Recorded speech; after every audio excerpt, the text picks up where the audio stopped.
그 중동에 가면 베드족이라고 해서 베드족. 국적이 없는 족도 있어요. 이게 양떼를 몰고 다니면서 샘만 찾아다니는, 오아시스만 찾아다니는 그 국적 없이 이동하는 인구들이 있어요. 근데 중동은 그 이슬람법에 의해서 일단 결혼하잖아요. 이혼하면 재혼이 없어요. 그래서 과부가 수두룩해요. 그 대신 이제 남자가 이제 여자를 4가지 합법적으로 같이 동거할 수 있어요. 그럼 얼른 생각하면 복잡할 것 같죠? 실서장연합니다. 가보면 첫 번째 부인이 동의를 해야만 두 번째 부인이 들어오고, 두 번째 둘이 다 동의해야 세 번째가 들어오고, 셋이 동의해야 네 번째가 들어오는 거예요. 그걸 단순한 어떤 결혼의 개념이 아니고 가족의 개념이 아니라 동족의 구제 개념이에요. 구제 개념. 일자리가 없고 먹고 살 길이 없으니까 부자들이 같은 가족을 만들어서 경제적, 요즘 말은 복지, 웰페어예요. 그러니까 아무렇지 않아요. 그거 가서 보면. 근데 남편은 하나고 여자는 넷이면 그거 복잡하잖아요. 근데 본부인이 이제 첫 번 있다 두 번째를 낳잖아요. 그러면 남자를 밤에 선택하는 권한은 두째 부인에게 있어요. 셋째 부인, 넷째 부인. 넷째 부인이 열쇠를 가지고 열쇠를 딱 걸어줘요. 큰 부인 방문 앞에다. 그러면 오늘 저녁 그 집에 같이 하시오. 질서 정해놓은 거야. 생각나면 중동으로 가보세요. 어? 자, 아무튼 간에 베드족들은 과부가 되면 재혼이 안 되니까 과부들끼리 모여서 사는 데가 있어요. 촌이. 그럼 이제 베드족들이 양떼를 몰고 오아시스를 사막을 가잖아요. 가면은 그 바로 사막 옆에가 베드족들이 과부촌들이 형성돼요. 그 베드족을 만나려고. 그러면 이제 베드족들이 이제 뭐 양을 몰고 가서 풀을 먹이는데 한 달도 먹이고, 어떤 데는 풀이 많으면 2달도 먹이고 이동을 해요. 그 기간 동안에 국적 없는 사람이 그 과부촌에 가서 동거를 하는 거예요. 그러면 여자들이 마음 있는 여자는 집에다 흰 깃발을 꼽아놔요. 그러면 그 양떼 몰고 간 놈이 몇 놈만 지키고 나머지 내려와서 거기서 이제 여자하고 지내다 올라가는데, 말없이 이동해버리니까 그 기간 동안은 그 과부가 전체를 생활을 맡아서 해야 되는 거예요. 그런 족속이 있어요. 혹시 중동 갈 일 있으면 참고 삼아서 해라고 내가 가르쳐 주는 거예요, 그런 거. 응? 좋은 일은 아니지만은.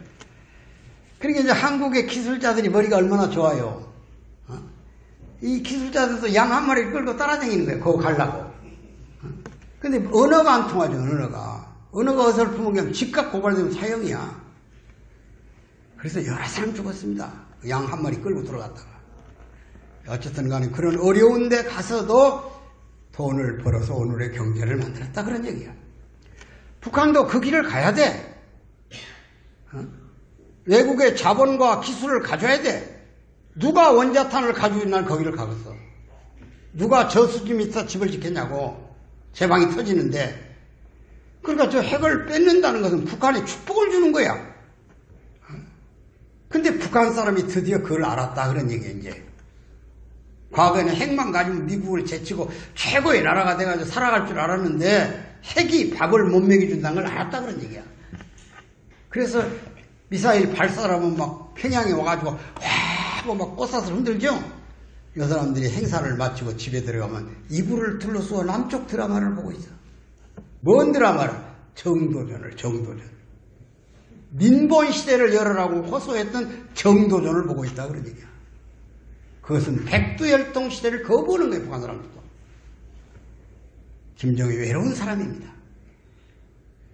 2016년에 북한 정권은 건국 이래 처음으로 3.8% 성장을 해요. 말리마 운동을 해가지고, 그동안 천리마 했잖아요. 근데 10배 더 떼서 말리마 운동을 했어. 엄청나게 해가지고 발전소 만들고 태양광 집 짓고 해가지고 전력이 조금 생기니까 경제가 활성화됐다, 그런 얘기야. 그래서 3.8% 희망을 가졌습니다. 근데 그동안에 몇 차례 핵실험하고 미사일 실험하다가 제재가 강도 높게 이루어졌잖아요. 그 제재 핵심이 두 가지가 제일 강도 높은 거. 하나가 해상 검역입니다. 바다에 움직이는 배들을 검역해. 북으로 들어가는 물자를, 북에서 나가는 물자를. 두 번째가 세칸다리 보이콧.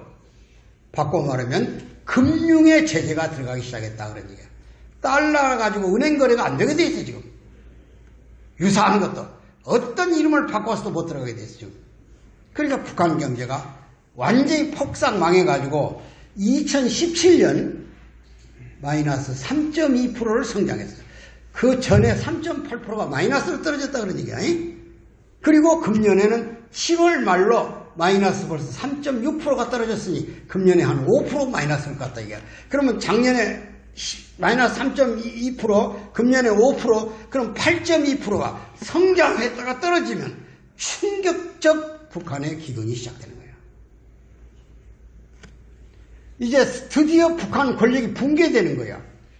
나는 이 현실을 보면서 우리 문 총재님이 왜 이런 통일을 염원하면서 국제승공연합에서 남북통일운동 국민연합으로 바뀌어요. 이제는 통일이 국민이 주인되는 시대를 열어가야 된다. 거기서 앉아서 유명한 말을 남겼습니다. 공산주의는 70년을 못 넘기지. 내가 예언했잖아. 85년에 스위스 인터컨티넨탈 호텔, 바로 소련 대사관 건너편에 있습니다. 가보면 그 호텔에서 세계 과학자들 1100명을 모아놓고 대학 교수들을 카플란이라고 하는 미국의 물리학 노벨상을 받은 사람을 불러다가 감옥에서 지시를 해.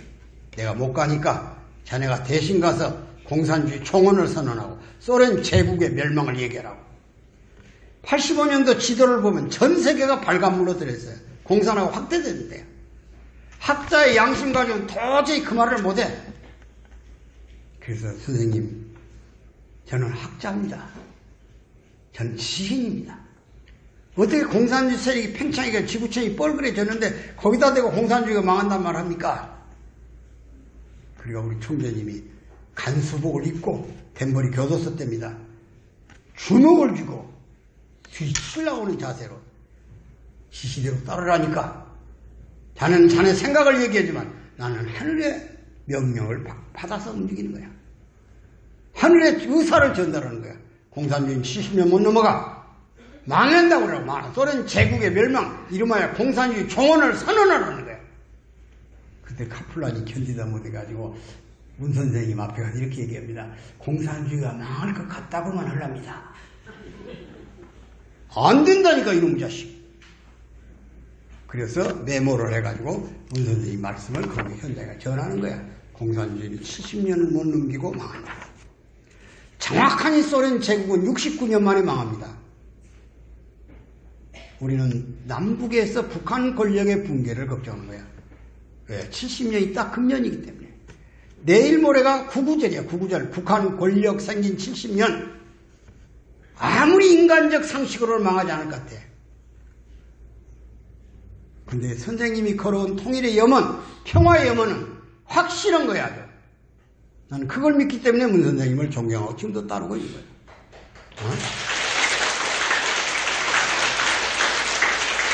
아무리 짙은 그림자도 태양 앞에 오면 사라져버립니다. 김정은이가 평화의 집을 왔어. 싱가포르를 갔어. 이미 그늘은 사라지기 시작한 거예요. 북한 권력은 방향을 바꿔버렸습니다.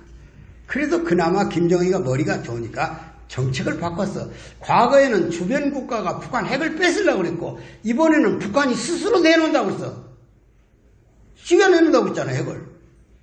다만 적대 행위하고 체제 보장만 해주면 그 말을 달아놨어. 그러니까 미국은 스스로 군사훈련을 포기했어. 적대 행위를 내려놨다 그런 얘기야.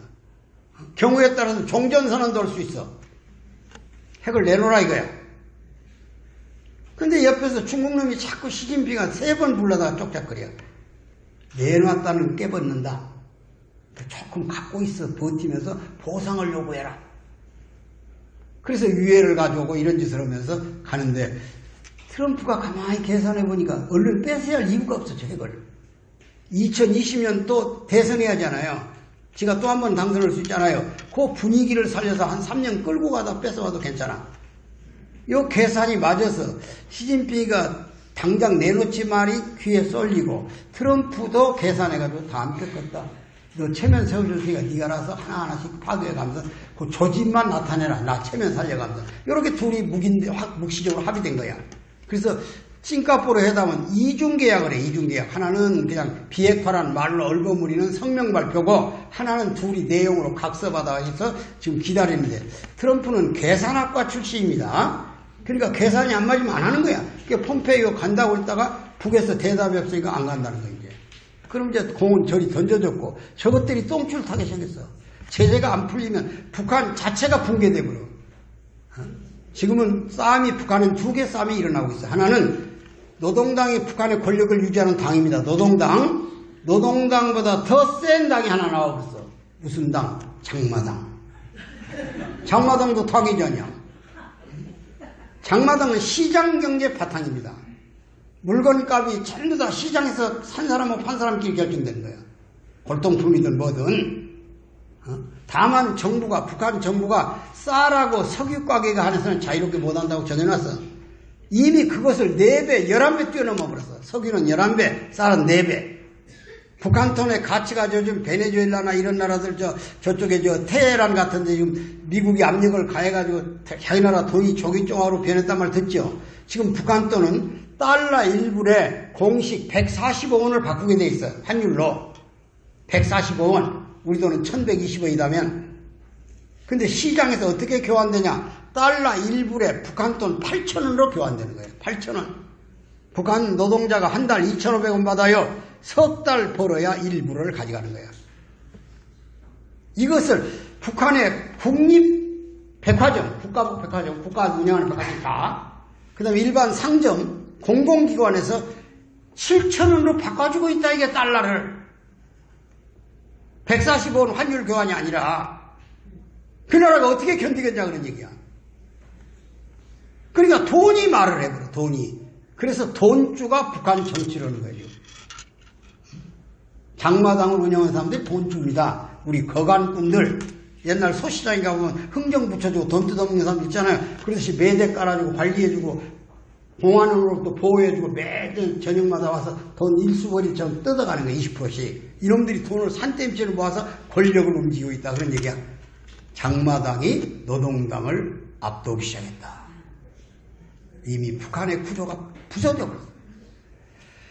그 다음에 북한에는 엄청난 폐결핵 환자가 생겨났습니다. 지금 WTO에 공식적으로 접수된 북한 폐결핵 환자는 542만 7,234명. 내가 어저께 인터넷 찾아봤어. 인구 2,500만 중에서 4분의 1이 결핵 환자야. 근데 비공식 결핵 환자는 1,100만이 넘어가 버렸어. 북한 인구의 절반이 결핵병에 걸려 있다고 그랬네요. 이미 건강이 부서져 버렸습니다. 그래서 북한은 핵을 가지고 있어. 틀림없이 가지고 있어. 미국을 공격을 했만 15개가 있어. ICBM, 화성 15라고. 그런데 핵보다 더 무서운 핵이 나와버렸어.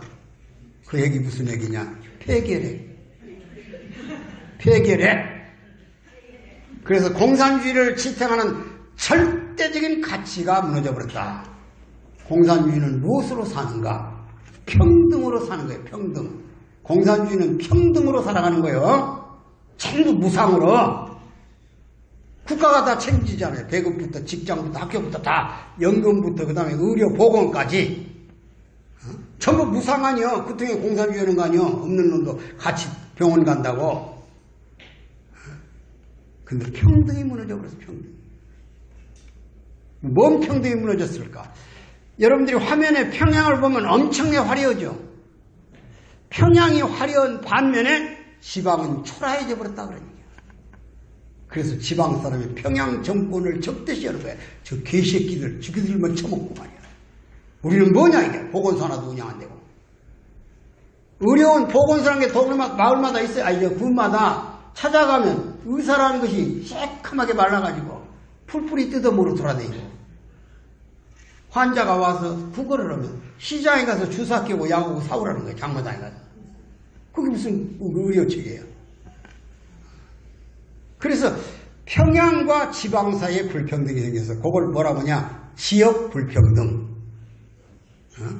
두 번째, 배급이 20%밖에 안 나가요. 평양의 혁명수도에만 나가. 나머지는 배급 안 줘. 장마당 전부 80% 경제를 운영하는 거예요. 그러니까 분배 불평등, 배급 불평등, 그 다음에 건강 불평등이 생겨버렸다.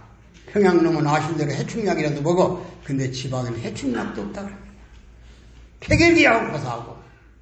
그래서 평등이 무너져버린 체제는 끝나는 거예요. 공산주의는 평등 때문에 존재합니다. 공자님 말씀에 백성은 가난을 탓하는 게 아니다. 차이를 탓하지. 우리나라가 지금 경제적으로 위기에 왔다는 것은 이 상층과 하층의 간격이 너무 높아져가지고 빈부 격차가 심화돼가지고 상대적 빈곤을 느낀다 이게. 지금 문재인 정부가 일자리가 최고의 경제인데 일자리를 창출한다는 것을 기업의 자생적 일자리 생존에 두지 않고 의도적으로 공무원 숫자나 늘리고 정책 압력 넣어가지고 뽑으려고 하니까 누가 그 기업을 하겠냐. 전부 지금 식당부터 10개 생기면 9개씩 문 닫아버리니 말이야. 식당에 가서 아르바이트 하던 아주머니들 돈벌이가 없어졌으니 이게 어떻게 될 거냐 이게. 경제정책 전면 바꿔야 돼. 경제는 기업의 손에 맡겨놓아야 되는 거예요. 기업하는 사람이 창의력에 의해서 이루어지도록. 절대 국가 간섭하면 안 되게 돼 있어. 자본주의가 그래서 강한 거지. 보이지 않는 손에 의해서 경제 혜택이 돌아가도록, 사회에 돌아가도록 만들어줘야지. 그런 분위기를 제도적으로 억압해가지고 사람 뽑아라고 강제로 압력 넣는다. 절대 안 되게 되는 거예요. 여러분 저 삼성의 이재용이가 이번에 가서 저 경제부총리한테 뭐라고 그랬어? 17조를 4년 동안에 투자하겠다고. 4만 명을 직접 고용하고 20년 이내에 70만 명의 고용을 창출해 준다는 거예요. 4차 산업을 이끌어가지고. 미국의 애플 있죠. 애플이라는 그 컴퓨터 회사 있잖아요. 스마트폰 만드는데 구글. 그 회사 사장은 금년에 트럼프 정부의 일자리 만들으라고 372조를 내놨어. 우리 경제 예산만큼. 그래야 일자리가 나오는 거야.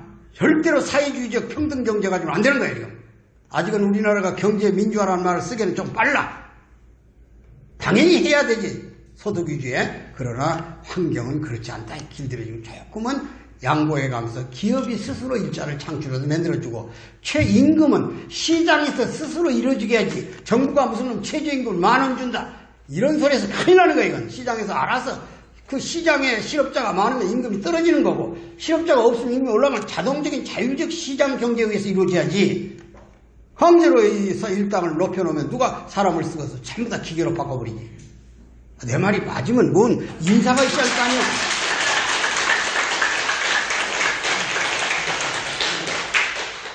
철딱서니 없는 놈들이 민주화 투쟁한다고 만날 앞장서 싸우던 사람이 무슨 경제를 구체적으로 알아. 땀 한 번 나누려고 하는 놈들이. 정확한 얘기지만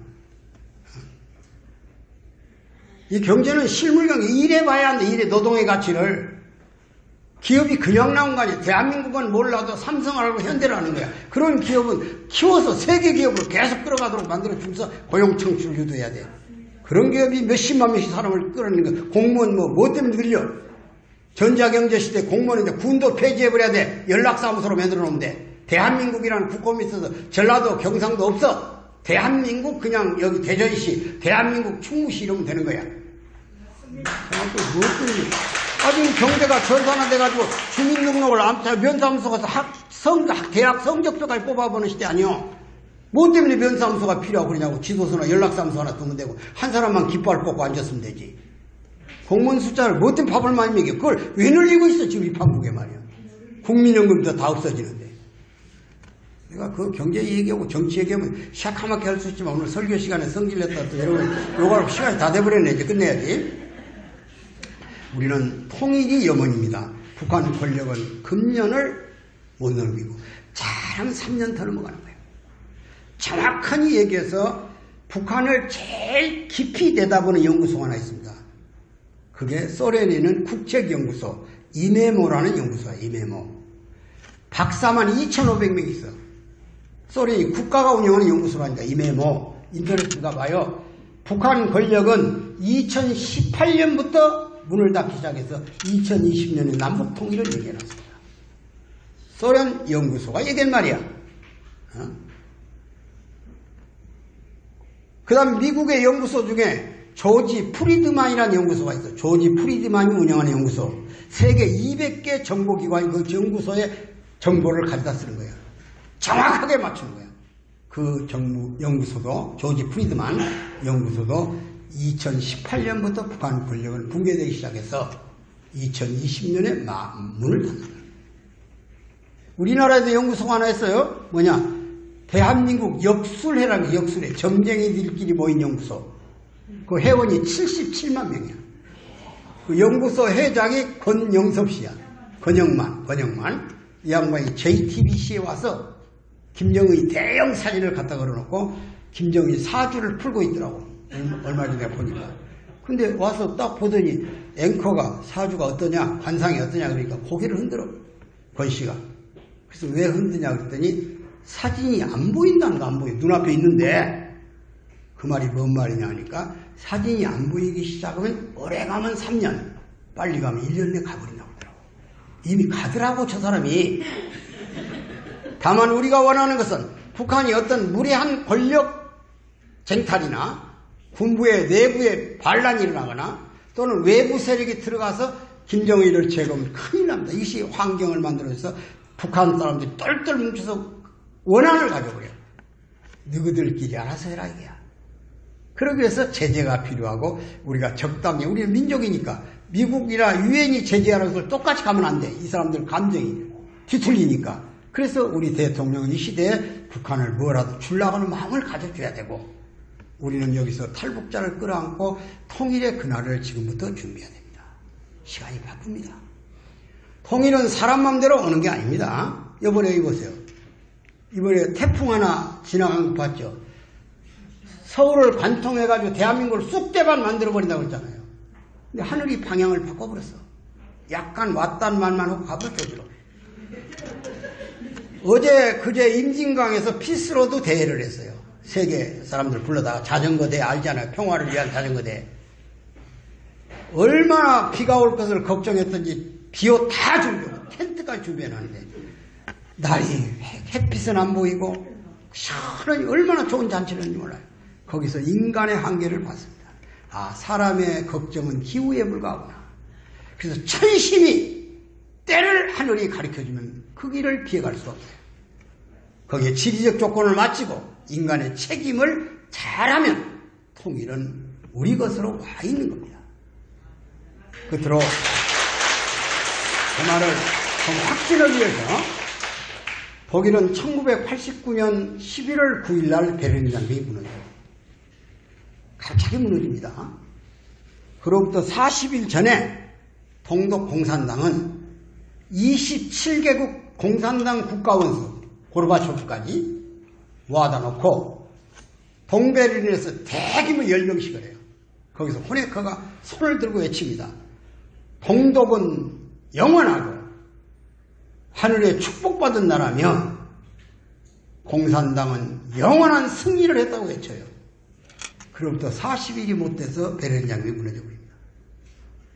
누가 그걸 알았습니까? 그날 독일 콜 총리는 바엔사, 폴란드에 가서 바엔사하고 회담하고 있어요. 장벽이 무너지는데 총리는 거가 있어. 이 긴급 연락을 받고 비행기를 타고 돌아왔습니다. 기자들 600명이 달라들어서 물어요. 통일이 시작했냐고. 그때 콜 총리는 고개를 흔들어요. 통일을 우리 마음대로 하냐? 미소가 합의해야 되고 주변국이 동의해야 되기 때문에 한 20년 걸릴 거다.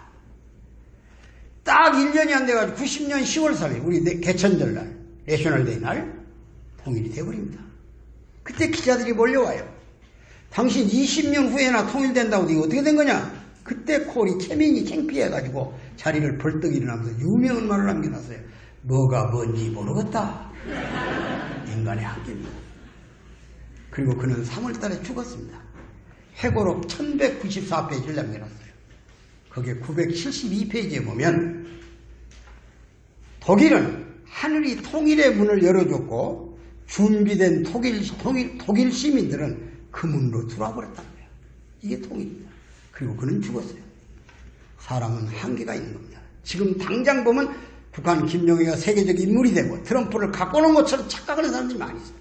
수직적 사고의 논리에서 벗어나보라는 거예요. 북한 권력은 이제부터 햇빛이 들어갔습니다. 밝은 빛이 비치면 그늘은 사라져버려요. 다만 우리 인간이 때를 놓칠까 봐서 이 때를 반드시 준비해야 되는데 문선영 선생님은 그것을 70년 한계로 보셨다 이게. 나는 그분과 같이 60년 세월을 같이 살면서 확실한 법칙을 믿었고 그분의 신념을 알았고 그분이 제시한 이 역사적 법칙이 어긋나지 않더라 이거야. 그렇다면 우리가 통일 준비가 시급하다. 누가? 하늘을 아는 사람들이. 그래서 천일국원님이 시작됐습니다. 그 영토를 찾아 만들어 드려야 돼. 이게 오늘 이 시대에 그분이 성화하신 6주년을 맞이하는 우리들의 마음이어야 됩니다. 하늘나라를 세워드려야 돼. 우리는 신앙의 궁극적 목적은 두 가지입니다. 하나는 믿음의 기대를 세워드리는 거예요. 그리고 실체 기대, 자기 스스로가 타락성을 벗어야 됩니다. 그런 완성된 인격체들이 생기면 하나님을 만날 수 있는 기준이 생기고 하늘이 역사를 해요. 우리 믿음의 기대가 중요하고 실체 기대가 중요할 뿐이지 하늘은 이미 때를 통일의 때로 만들어 주셨습니다. 그 갈라진 영토를 분립된 영토를 아버지 나라로 하나로 만들어드리는 역사적 시대가 왔음을 오늘 여러분들이 잘 기억하시면서 오늘 시간 같이 오신 여러분들 함께 하시길 바랍니다. 감사합니다.